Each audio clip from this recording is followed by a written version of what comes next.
کے نام سے جو بڑا مہربان اور نہایت رحم کرنے والا ہے۔ الرحمن علم القرآن رحمان نے قرآن سکھایا۔ خلق الانسان علمه البیان اسی نے انسانوں کو پیدا کیا اور اسے بولنا سکھایا۔ الشمس والقمر بحسبان آفتاب اور مہتاب مقررہ حساب سے ہیں۔ والنجم والشجر يسجدان اور بیلیں اور درخت دونوں ہی سجدہ کرتے ہیں۔ والسماء رفعها ووضع الميزان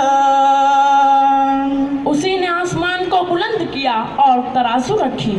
ألا تطغوا في الميزان تاکہ تم تولنے میں تجاوز نہ کرو۔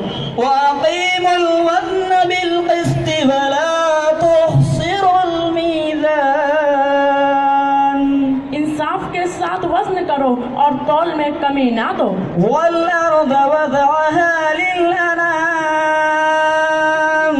اس نے مخلوق کے لیے یہ زمین بچھا دی۔